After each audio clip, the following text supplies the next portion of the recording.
Bien, alors, je disais que nous allons maintenant alors aborder la partie aspect clinique des personnes vivant avec le VIH, SIDA. Alors, je disais que pendant l'infection à VIH, les patients souffrent constamment de désordres cutanés. Euh, alors, la bonne connaissance de ces désordres cutanés euh, est essentielle pour plusieurs raisons. La première, d'abord, c'est que les troubles cutanés peuvent être un indicateur important, c'est qu'ils peuvent nous indiquer qu'un patient est en train de, de faire son VIH ou alors infecté par le VIH. Par exemple, nous avons reçu, par exemple, un patient là qui faisait chaque fois des folliculites, chaque fois des filoncres. Nous avons dit, bon, écoutez, vu la réticence et, et la récidive de cette maladie, là, nous avons fait des tests et il s'est révélé que le patient a été positif. Donc, il peut être un premier indicateur d'une infection sous-jacente du VIH. Alors, la raison suivante est que les troubles cutanés chez les patients séropositifs sont une perception atypique. Au fait, c'est exacerbé chez ces patients. Ces troubles-là sont exacerbés, ce qui rend souvent les traitements décevants, même souvent la difficulté de poser un bon diagnostic. Alors, la première raison, c'est cet impact psychosocial important et le fait que le principal problème dont souffrent les personnes vivant avec le VIH, durant une grande partie de leur maladie, euh, sont surmontées par les troubles cutanés.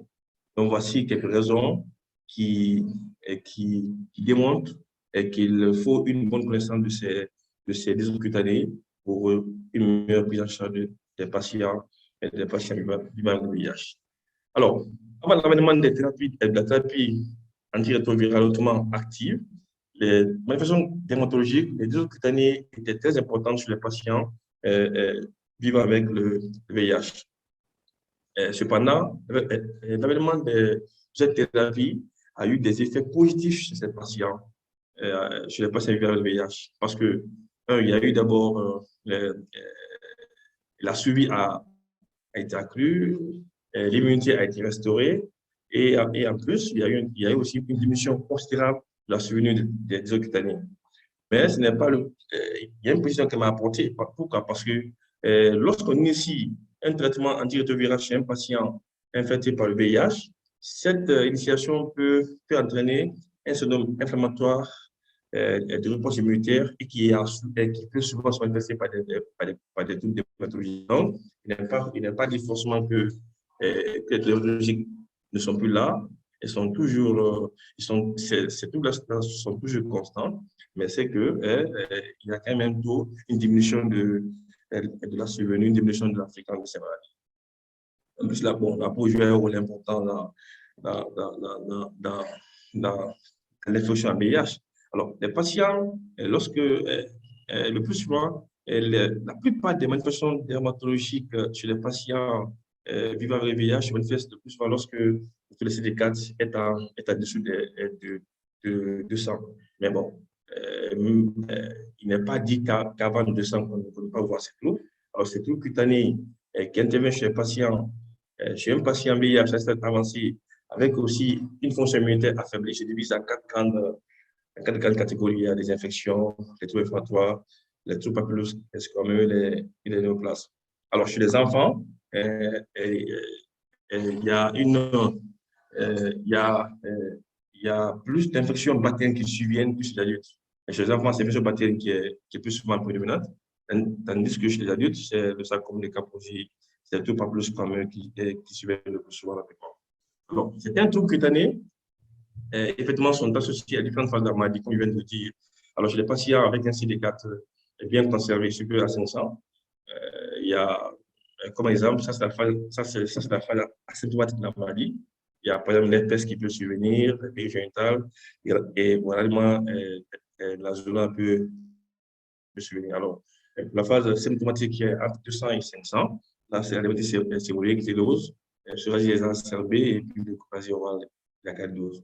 Alors, lorsque l'autorité des cas est 200, là, c'est la phase avancée du stade de la maladie. Là, c'est là, en ce moment, exemple de pathologies qui peuvent survenir, c'est la cryptococcose et l'histoplasme. Alors, l'infection bactérienne, c'est d'abord Staphylococcus aureus est le plus fréquemment présent. Plus de 80% des patients infectés par le VIH souffrent d'infection AS aureus. Donc, ces infections AS aureus aboutissent à des follicules staphylotoxiques, à des globuleux, à l'ectima, à l'abcès, à la suite, et puis à une infection d'année profonde. En fait, la différence, comme je viens de le dire dans l'introduction, la différence, c'est que ici, toutes ces pathologies-là sont un peu exacerbées par rapport au cas chez un patient qui n'est pas séropositif, bien sûr. Alors, pour le traitement, pour le Staphylococcus aureus, effectivement, si le patient est malade, il faut admettre le patient pour des traitements antibiotiques. Alors, s'il y a abcès, il faut ici inciser et puis drainer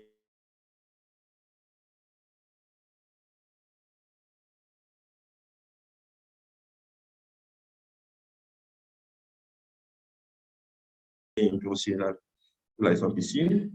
Alors, si c'est chronique, c'est de l'antibiothérapie à long terme. Alors, alors parmi en qualification bactérienne, nous avons Pseudomonas aeruginosa, alors, qui est souvent associé à une neutropénie chez les patients infectés par le VIH. Il peut aussi provoquer une folliculite, tout comme le risque, il peut aussi provoquer une folliculite, des infections plus profondes, comme l'eczéma, et puis la folliculite. Alors, continuons maintenant. Il y a les mycobactériums. Pratiquement tous les mycobactériums entraînent des troubles cutanés chez les patients vivant avec le VIH, VIH, bien sûr. Alors, les lésions alimentaires peuvent aller des papilles dentaires, peuvent aussi former des chairs et des pustules. Donc, pratiquement, tous les mycobactériums, comme on vient de le dire, peuvent effectivement entraîner des troubles cutanés chez les patients vivant avec le VIH, et ce, quel que soit le stade de la maladie. Alors, toujours parmi les infections bactériennes, il y a l'angiomatose bacillaire, qui est causée par la Bartonella ancillée. Alors, ça, c'est le chat qui est le réservoir du traitement de cette infection. Mais chez les patients vivant avec le VIH, infectés par le VIH, nous pouvons voir effectivement les effets de cette bactérie-là sur la peau. Alors, pour le traitement, c'est de l'antibiothérapie pendant 8 semaines. Ici, il y a l'intérêt viscérale, on fait l'antibiothérapie pendant 16 semaines. Alors, encore l'infection, plus parmi les infections bactériennes, il y a la syphilis. Alors, là, les patients, au fait, la syphilis a plusieurs phases, mais lorsque effectivement la syphilis coexiste avec le VIH, il y a souvent un passage rapide de l'infection primaire à l'infection tertiaire. Donc, ça veut dire que vraiment, on peut passer facilement de champ syphilitique qui est la caractéristique de l'infection primaire et à la phase au symptôme neuroneurologique qui caractérise l'infection tertiaire. Donc là, quelques mois, comme plus tard. Voici, là, c'est les cyclides et que nous avons effectivement rencontré chez une dame qui souffrait de syphilis. Mais ça, c'est la phase secondaire, bien sûr. Alors, ça, c'était l'infection bactérienne. Maintenant, parmi l'infection virale, il y a l'infection aiguë à VIH. On appelle encore le syndrome rétroviral aigu. Cette phase intervient lorsque le taux de CD4 est supérieur à 500 par hémicrolite. Alors, caractérisé déontologiquement par les antimobili avec symptômes systémiques qui peuvent durer 4 à 5 jours. Alors, il siège de préférence sur les extrémités et épargne le visage. Le visage des ne sont pas souvent atteints. Et le site essentiel reste ici les extrémités. Alors, il est ici déclaré 2 à 4 semaines après l'exposition VIH. Bon, mais il peut passer souvent inaperçu. Le patient peut ne pas observer. Pourquoi? Parce qu'il dure et le temps est court, hein, c'est 4 à 5 jours. Et donc là, ça peut passer inaperçu et plus souvent, on ne se rend compte que lorsque et lorsque la phase évolue, bien sûr. Alors, pour le diagnostic, effectivement, les tests laboratoires peuvent être négatifs. C'est pour ça que souvent, lorsqu'on fait le test avant les 6 semaines, il faut aussi le voir les gènes viraux, l'acide nucléique. Parce qu'à ce moment-là, quand on va faire les tests pour ici mettre en évidence le virus, les tests là peuvent ici s'avérer négatifs. Donc, quand le test s'avère négatif, il faut toujours vérifier les antigènes viraux ou alors l'acide nucléique avec le PCR, bien sûr. Alors, deuxième infection virale, c'est les herpès virus. Alors, herpès, c'est 1 et 2, hein, il y a herpès simplex virus 1 et 2. Alors, là, c'est des lésions, c'est similaire aux patients immunocompétents, avec la tête buccale, labiale et génitale. Alors, mais comme on vient de dire, lorsque l'herpès survient chez les patients immunodéprimés, chez les patients infectés par le VIH, il y a la présence des lésions profondes. Et lorsque le taux de CD4 devient inférieur à 100, il y a une fréquence élevée de survenue de cette infection. Ça veut dire que vraiment, il y a un patient qui vient chaque fois, plusieurs fois, consulter pour l'herpès virus, l'herpès simplex. Il faut vraiment penser à faire le test pour vérifier pourquoi, parce que lorsque la fréquence, lorsqu'il survient beaucoup plus fréquemment chez une personne, la personne que c'est probablement infecté par le VIH. Alors, pour le diagnostic, effectivement, il y a plusieurs moyens pour faire le diagnostic. Il y a le zinc, il y a les anticorps fluorescents directs, il y a le PCR, il y a la culture virale. Et puis, bon, si tous les tests là sont négatifs, là on passe sur la biopsie cutanée. Donc, la biopsie cutanée est indiquée, mais c'est lorsque les 4 tests qu'on vient de citer seraient bien négatifs que nous pouvons penser à la biopsie cutanée. Alors, après l'herpès virus, il y a aussi, toujours après l'herpès simplex, il y a aussi l'herpès zoster, qui est ici causé par le virus varicella zona. Normalement, même, pour cette pathologie, il est recommandé d'amorcer le traitement avant 72 heures. Pourquoi? Parce que le traitement dans le cas de zona doit être précoce. Lorsque le traitement est déclaré ici entamé tardivement, l'ARV utilisé n'aura pas d'impact sur cette. Donc, il est aussi recommandé d'entamer rapidement, d'entamer dans les 72 heures, maximum 12 heures, le traitement sur les patients présentant le zona. Alors, là aussi, le risque de survenue de zona chez un patient séropositif est 7 à 15 fois plus élevé que chez les personnes non immunocompétentes. Ça veut dire que ça aussi, que ce soit l'herpès virus, que ce soit l'herpès zoster, si des patients consultent pour plusieurs épisodes de ces espèces-là, ça doit tiquer et ça doit orienter vers faire un test pour ici voir si effectivement la personne n'est pas infectée par le VIH. Alors, il y a aussi la possibilité de suivre une variante. Là aussi, il y a plusieurs formes dermatomiques, multidermatomiques, séreuses véhicules. L'important, c'est de retenir que c'est toujours faire en sorte que ces pathologies qui surviennent, ces épidémies-là qui surviennent, sont caractérisées par une exacerbation. C'est plus exacerbé que pour les cas normaux. Là aussi, pour le diagnostic, effectivement, il y a des examens à faire, mais le plus souvent, la clinique c'est vrai qu'on peut toujours penser à faire ces examens, mais les signes sont tellement évidents que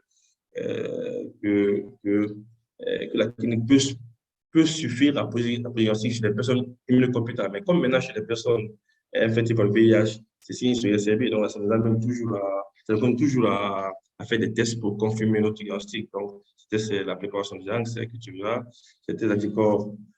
C'est comme le virus. Hein, et si tout ça, c'est négatif, en ce moment, on fait aussi la biopsie cutanée pour une confirmation nette. Alors, toujours encore dans le cadre des infections virales, il y a toujours des herpès virus. Il y a l'hypoplasie orale poilue, IPV. Alors là, c'est caractérisé dermatologiquement par des plaques muqueuses associées à, à l'UPV. L'UPV, c'est Epstein-Barr virus. L'infection là survient souvent au début de la maladie. C'est lorsque ça dans la phase symptomatique, lorsque le taux de CD4 est supérieur à 500 sur le par microlitre. Alors, il s'agit euh, c'est des plaques blanches ondulées sur le côté de la langue.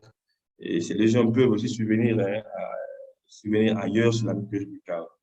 Alors, mais l'important est qu'il n'y a pas d'évolution vers la malignité. Mais ceci dit, il faut, lorsque nous voyons la description de la léproplasie, nous voyons qu'il y a vraiment une petite coïncidence, une petite similitude avec la candidose. Alors, la différence, c'est quoi? C'est que les lésions de léproplasie sont asymptomatiques et il peut facilement être délogé. Au contraire,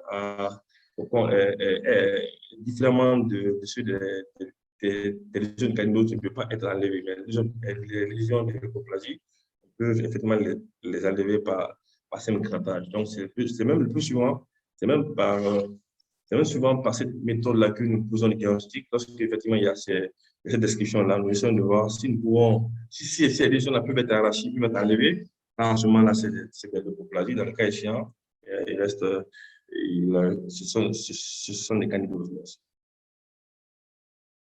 Alors, il y a aussi des ulcérations des zones anogénitales. Là, c'est toujours, là, ça, euh, ça survient le plus souvent très tardivement. C'est quand les taux de CD4 est inférieur à 50 par microlitre. Donc là, là c'est la troisième phase pratiquement, ça fait de la maladie. Et c'est à ce moment-là que nous voyons effectivement ces calcifications non cicatrisantes au niveau des zones anogénitales. Alors, pour le diagnostic, effectivement, on fait la biopsie ou le frottis de zinc. Quand ces désamènes-là est fait, ça apporte des inclusions internucléaires du cytomégalovirus dans les cellules mitochondriales. Alors, on peut aussi faire aussi la culture virale pour toujours mettre en évidence le virus. Alors, il y a le sarcome de Kaposi, qui est effectivement qui est herpès virus 8, toujours parmi les groupes des herpès virus. Donc, même préparé certaines photos qu'on va voir dans la suite de la présentation. Alors, euh, l'HH8 a été découvert en 1994 et a été associé à 100% des cas de Kaposi. Donc, c'est que c'est en 1994 qu'il a été découvert et pratiquement tous les cas de Kaposi ont mis en évidence ce virus. Donc, il est très courant et il est associé au sida. Les lésions sont rouges violacées, ressemblant à des vaisseaux sanguins. Et la diffusion est très variable. Donc, il peut survenir à n'importe quel stade du VIH. Et nous avons dit tout cela au début que c'est fréquemment, que ça survient fréquemment chez les adultes par rapport aux enfants. Par rapport aux enfants, c'est une infection bactérienne sexuelle. Mais par rapport aux adultes, c'est quoi? C'est le syndrome de Kaposi, c'est les troubles plus communs qui sont souvent fréquemment identifiés. Alors, le diagnostic, c'est indiqué toujours par là, la biopsie. Il y a human papillomavirus infection HPV. Alors, il y a plus de 100 types qui sont décrits. Alors, ils sont décrits et qui varient selon les lésions cliniques. Par exemple, les types de 1 à 4, hein, c'est les lésions non génitales. C'est-à-dire que de 6 à 6, 11, 16, 18, 31, 33 sont aussi associés à des lésions génitales. Et les types 3, 5, 8 et 10, c'est des formes rares qui entraînent l'épidermodysplasie. Donc, vous voyez, donc ici, il y a ici les virus HPV qui peuvent entraîner des lésions non génitales. C'est 1, 2, 3, 4. Il y en a qui peuvent entraîner des lésions génitales, c'est 6, 11, 16, 18, 31, 33. Il y en a qui entraînent un type très rare qu'on appelle l'épidermodysplasie.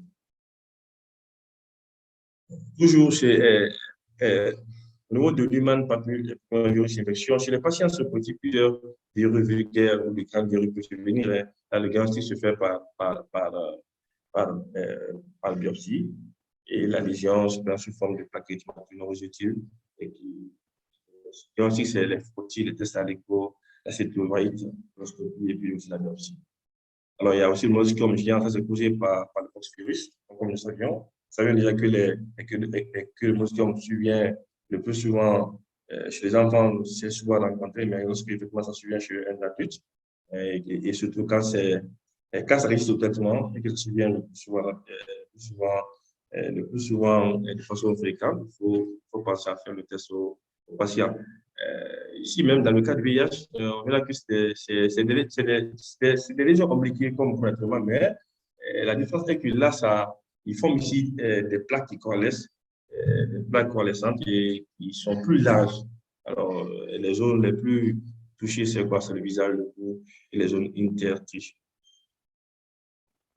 Alors, après les infections fongiques, virales, nous passons maintenant aux infections fongiques. Alors, les infections fongiques peuvent être soit superficielles ou alors profondes.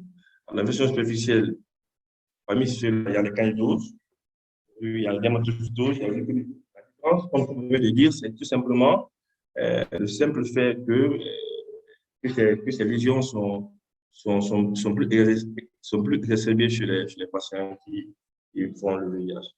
Alors, parmi les infections fongiques envahissantes, il y a la cryptococcose, l'histoplasmose, coccidioïdomycose, pénicillinose, scleroticose et plastomycose. La version systémique, toujours les versions fongiques envahissantes, c'est systémique là, varie, la plantation varie, ça varie des plaques et des papillonodules, des plaques coûteuses, donc, vous voyez, c'est un peu différent, c'est un peu plus exacerbé chez les patients infectés par le VIH. Mais les lésions là, c'est des papillonodules, des plaques coûteuses, jusqu'aux ulcérations. Alors, le diagnostic, c'est la biopsie cutanée et la culture tissulaire. Mais pour le cryptococcus, là, la détection se fait, c'est un indicateur, détecter l'antigène toxique est un indicateur d'infection dans le sérum et dans le liquide céphalorachidien. Donc, lorsqu'effectivement, il y a l'antigène toxique est ici, mis en évidence dans le sérum ou dans le liquide céphalorachidien, c'est un indicateur, c'est un paramètre important d'infection. Il y a aussi l'infestation et les parasites. L'infestation cutanée, par exemple, n'était pas parmi les maladies opportunistes du VIH, mais depuis un temps, il était classé. Pourquoi? Parce que la lymphanose est endémique et le contrôle de l'infection nécessite une immunité à médiation cellulaire fonctionnelle. Et nous savions que dans le cas du VIH, au niveau de la phase primaire, par exemple, c'est vrai que c'est l'immunité à médiation cellulaire qui domine au début, mais au fur et à mesure que la maladie avance, surtout les CD4 diminuent, tandis que les CD4 et CD8 augmentent. Alors, ce qui entraîne vers la fin une dominance pour les lymphocytes Th2 qui fait aussi l'immunité à médiation humorale. Donc, à partir du moment où la leishmaniose nécessite une immunité à médiation cellulaire et que chez le patient présentant VIH, une immunité humorale qui est supplémentaire, ça veut dire que vraiment, il devient alors maladie d'infection opportuniste chez le patient. Donc, la leishmaniose cutanée est bel et bien une maladie opportuniste chez les patients infectés par le VIH. Alors, il y a aussi la gamme, bon, c'est très fréquent dans des zones comme la Guinée, bien sûr. Alors, c'est très contagieuse, mais là, c'est surtout souvent la garde coûteuse qui intervient chez les patients infectés par le VIH en raison de la forte charge d'acariens. C'est ce qui entend souvent la gale coûteuse. Bon, l'identité de la gale est toute faite, hein, c'est simple. Hein. Par exemple, une personne qui vit en Guinée, qui gratte la nuit quand il fait chaud, qui donne donc un membre de la famille aussi se gratte et un des membres de la famille se gratte. vit dans une zone comme la Guinée, on pense d'abord à la garde, ça c'est clair. Et surtout même aussi, même ici, encore le scioscabieux, là c'est encore plus simple. Mais le point chez les personnes infectées par le VIH est que chez eux, euh, cette gale-là est exacerbée. Donc, ce qui fait qu'effectivement, ça peut toujours amener à faire des bilans. C'est un bilan pour aussi montrer la carrière. C'est ce qui peut nous conduire à passer par le carreau, alors par la biopsie, qui vont dépasser la carrière dans la bouche. Alors, il y a des méthodes symboliques. Ça c'est le maladie papulosquamose. C'est squamose, c'est pas squamique, c'est une erreur. Alors, la maladie papulosquamose. Alors, il y a effectivement des maladies symboliques. La maladie symbolique est très fréquente au niveau chez les patients infectés par le VIH. Près de 85% de ces patients peuvent être touchés par cette maladie. La maladie, la dermatite séborrhéique peut commencer au début de la maladie, mais s'aggrave à mesure que le nombre de CD4 diminue, comme on vient de dire. Alors, le champion Anastasia Fufur est impliqué dans la pathogénèse de la maladie.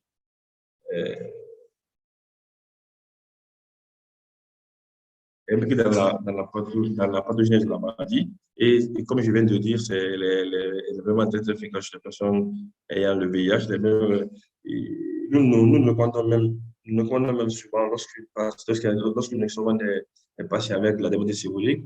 Il est vraiment utile de faire le test VIH pour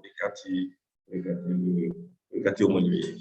Alors, les lésions, c'est des types, hein, c'est des macules érythémateuses, soit graisseuses. Donc pratiquement, c'est pratiquement la même description que la dermatite séborrhéique naturelle chez une personne immunocompétente, mais c'est que là, ça survient fréquemment, et puis c'est un peu exacerbé.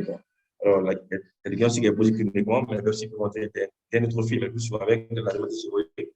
Elles n'ont pas vraiment besoin de passer par la biologie. La clinique va poser vraiment un diagnostic normalement. Alors, il y a le psoriasis qui est aussi une maladie une maladie papulosquameuse. Il y a le psoriasis.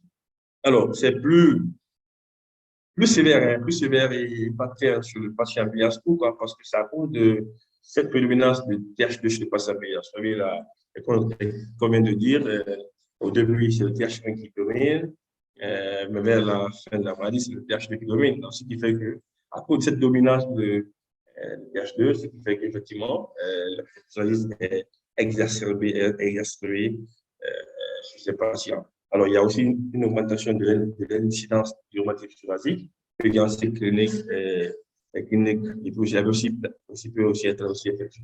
Alors, il y a aussi le syndrome de Retter. Le syndrome de Retter, c'est quoi? En somme, c'est l'urétrite, c'est associé à l'arthrite. C'est une association arthrite, conjonctivite et puis affection cutanée. Alors l'affection cutanée peut être soit une balanite circinée ou peut être une maladie associée à l'ulcération buccale et à la kératodermie mélangique. Donc, ça veut dire que sur le plan dermatologique, hein, si nous voulons expliquer le syndrome d'héritage sur le plan dermatologique, effectivement, c'est cette balanite circinée, l'ulcération buccale et puis la kératodermie mélangique. Alors, normalement, l'incidence du syndrome de Rett de la personne générale est inférieure à 1%. C'est moins d'1%. Chez des patients infectés avec le VIH, les patients infectés avec le VIH, cette proportion va de 6 à 10%. Donc, là aussi, ce syndrome-là, c'est à rechercher. C'est à rechercher pourquoi? Parce que la fréquence est aussi élevée chez les patients qui sont infectés par le VIH. Réduction eczémateuse, alors c'est ce que je viens de expliquer, la domination de TH2 chez des patients séropositifs expose fréquemment à la survenue de l'érection eczémateuse de l'hépatite atopique telle que l'ichthyosis. Alors, l'érection plurigineuse papuleuse. Alors, là, il y a deux ou trois, nous comptons 2 ou 3 types dans ce groupe. Alors, c'est d'abord l'érection plurigineuse papuleuse, des papules plurigineuses symétriques et non folliculaires favorisant la sévérité. Généralement, secondaire peut survenir lorsque est positif. Alors, il y a aussi des follicules eosinophiles, comme le nom l'indique, il y a une augmentation d'abord c'est les follicules, des lésions des follicules, mais en plus de ça, il y a une augmentation des yeux et aussi une augmentation aussi des eosinophiles. Alors, le tronc est fréquemment touché, c'est la zone la plus touchée, et le fait de gratter ces lésions entraîne des changements secondaires, des lésions, des lésions secondaires qui peuvent aller aux exsudations, à la liquéfaction. Alors, la biopsie, comme on vient de dire, montre des eosinophiles intrafolliculaires. Alors, il y a aussi des éruptions photosensibles. L'infection par le VIH, les médicaments pris les médicaments antirétroviraux automatiques qui sont effectivement utilisés par les personnes infectées par le VIH peuvent entraîner des réactions cutanées photosensibles, avec les réactions médicamenteuses photosensibles, avec la porphyrie cutanée retardée et puis avec la hématite. Alors, il y a aussi des troubles cardiomateux. Les patients peuvent présenter des troubles cardiomateux comme les gangliomes annulaires, mais ceci est dû à c'est une manifestation de dysfonction immunitaire associée à l'infection par le VIH. Il y a une immunodépression due effectivement à l'infection par le VIH qui entraîne ces troubles gangliomateux. Alors, il y a aussi le néoplasme sarcome de Kaposi. Voici la photo, les photos de patients que nous avons reçus, que nous recevons sur notre service, qui sont sous soins. On voit ici des cas de sarcome de Kaposi, comme on vient de dire, qui sont dus à ce virus de HH8 et qui est très fréquent. C'est constamment associé au VIH et ça survient vraiment chez les personnes adultes de façon fréquente, comme on l'a dit. Alors, il y a aussi les lymphome cutané à cellules T, c'est la mycose fibroïde, c'est le syndrome de Sézary, le pseudo-syndrome aussi de Sézary. Mais la thérapie antirétrovirale peut entraîner ça. En fait, lorsqu'effectivement c'est lymphome surviennent, la thérapie antirétrovirale peut entraîner une résolution clinique de ces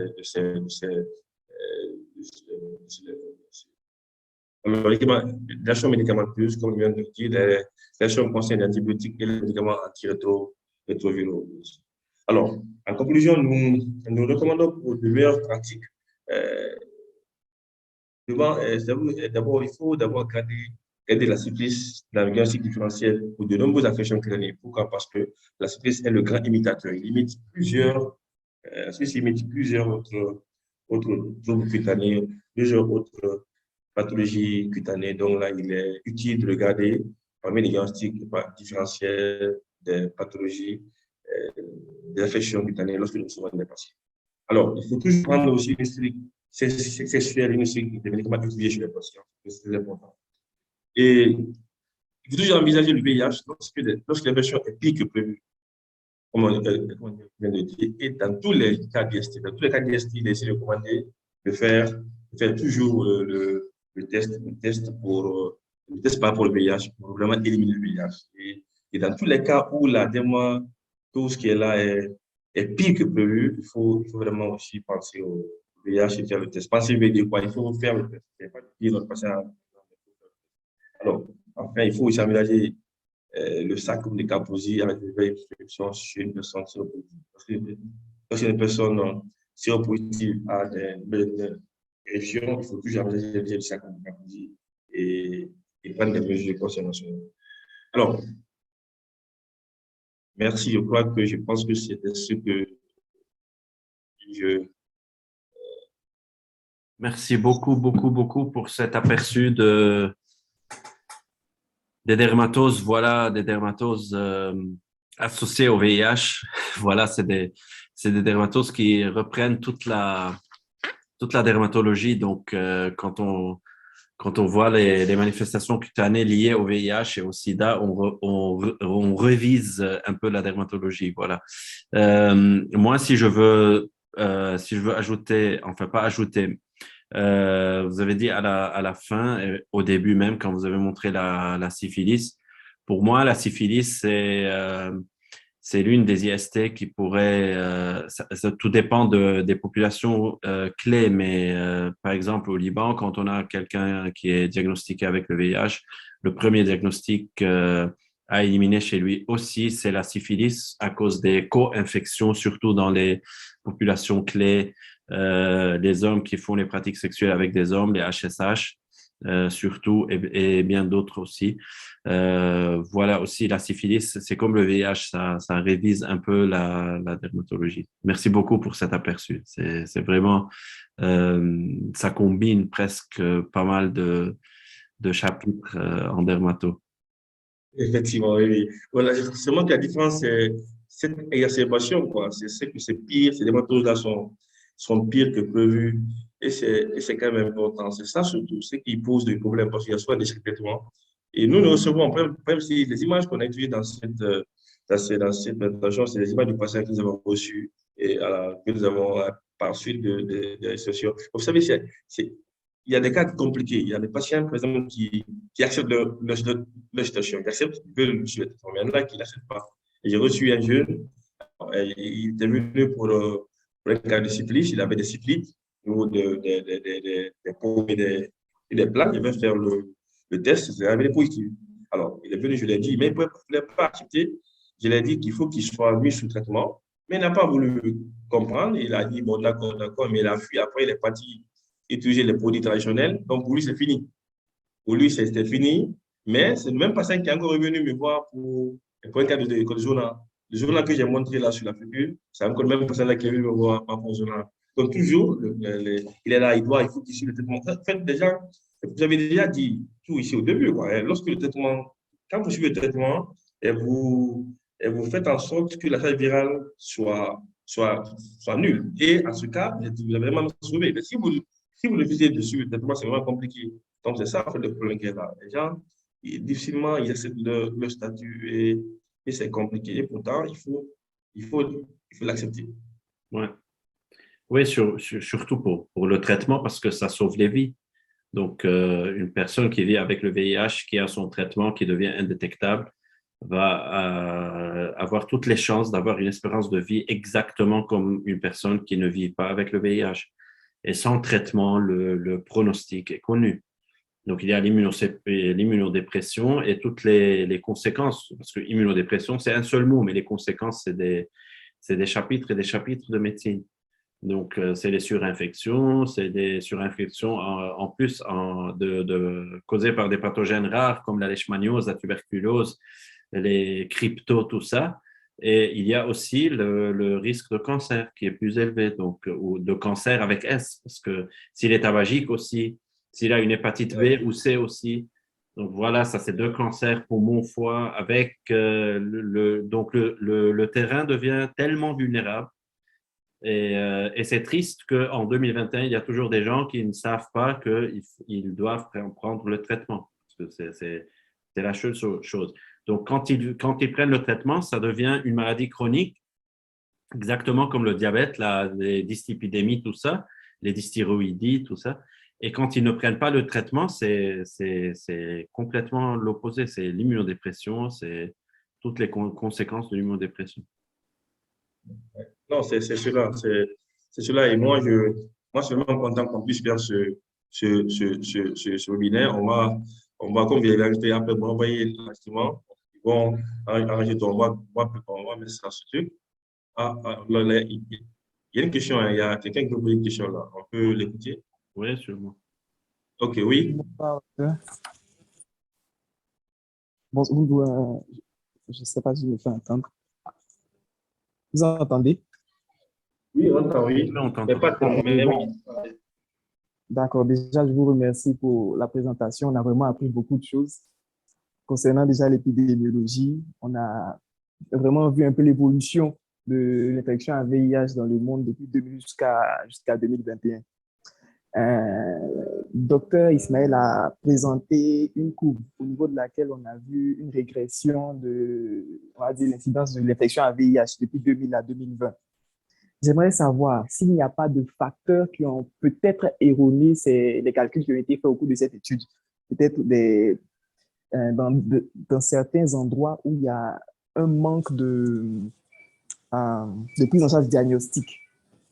Ces choses-là qui ont pu peut-être erroner ces calculs, qui montrent une baisse. Parce que généralement, nous, on a l'impression que les choses vont au contraire en évoluant. Mais là, on voit que les chiffres baissent. Est-ce qu'il n'y a pas des facteurs qui ont conduit peut-être à des petites erreurs à ce niveau? Merci bien pour la question. En fait, ce n'est pas une étude, ça, c'est les données de l'ONU-SIDA. Donc, ce n'est pas une étude épidémiologique, ça, ce sont les données à travers les années. Et effectivement, comme vous dites, il y a des régions là où le dépistage a diminué parce qu'il n'y a pas de tests, les gens ne font pas de tests, ou bien les programmateurs désorientent un peu les tests. Par exemple, c'est pourquoi la définition, c'est de cibler les populations clés. Si ma population clé est une population de personnes qui se font injecter les drogues, donc ils utilisent la même seringue aiguille pour utiliser la drogue. Et si moi, je cible programmatiquement les femmes qui travaillent le sexe, ben, je désoriente un peu ma cible. Je ne cible pas la personne qui doit être dépistée et testée. Donc, il y a des régions là où le dépistage n'est pas bien fait et il y a des régions où le dépistage est tellement bien fait, ce qui fait que globalement, le total de la globalité des données, c'est cette courbe. Cette courbe, c'est la totalité des infections, donc toutes régions comprises. Il y a des régions principes qui a eu une augmentation des dépistages, comme le Moyen-Orient en tout cas. Et il y a des régions où le dépistage a diminué. Et donc, voilà, ça égalise un peu. Et le total, c'est ce qu'on a vu sur le schéma. Ok, d'accord. Merci beaucoup, docteur. Maintenant, concernant l'aspect clinique, Oui. Traoré a donné un point où il a dit qu'on pouvait rencontrer en général au moins 2 dermatoses chez les personnes infectées par le VIH, si j'ai bien suivi.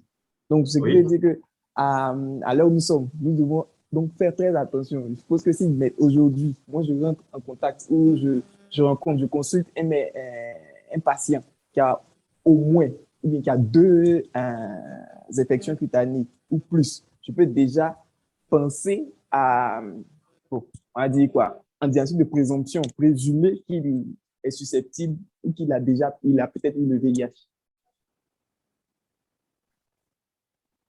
OK, vous pouvez penser à cela, mais il faut faire le test. C'est même normal hein, quand vous rencontrez plus de dermatose chez un patient, passez à faire la sérologie. La C'est pas sérologie. interdit. Voilà. C'est que là, vous passez, vous avez vu, vous doutez du VIH et vous faites la sérologie. Mais surtout, ce qui peut encore tiquer, c'est quand encore les dermatologues là sont encore pires que d'habitude. OK. Hein? C'est pas un dermatologue a vu déjà toutes ces pathologies-là, psoriasis, il a vu chez follicule, il a tout vu. Mais quand c'est pire, quand ça suit de façon récurrente, il faut faire aussi la sérologie, effectivement. D'accord, d'accord. Merci beaucoup, docteur.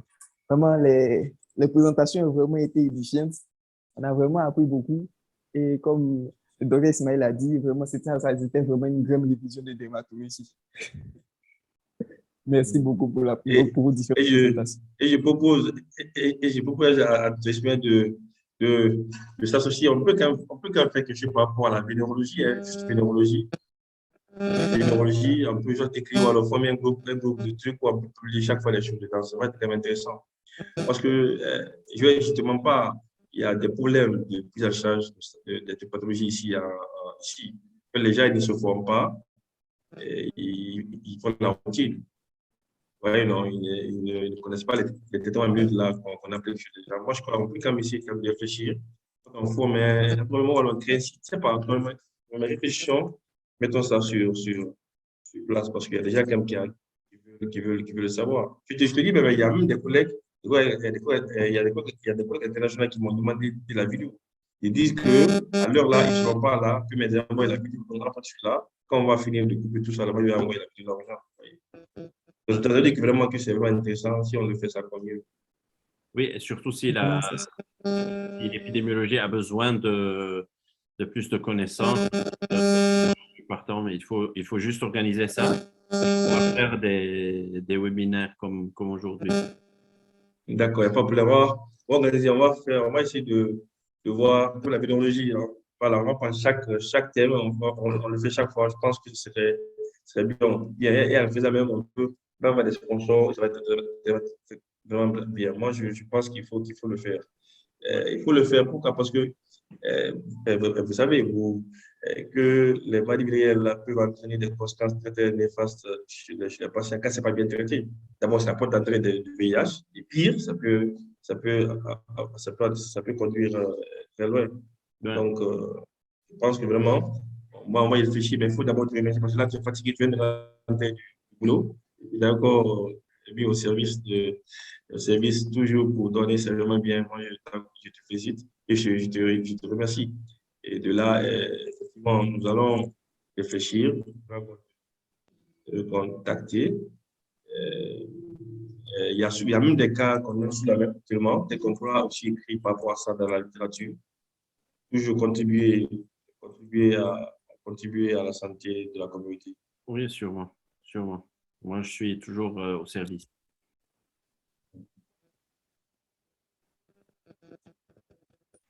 D'accord. Donc, moi, j'attends la vidéo.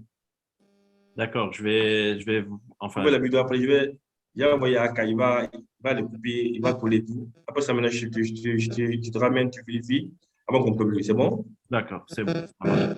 Ça marche. OK.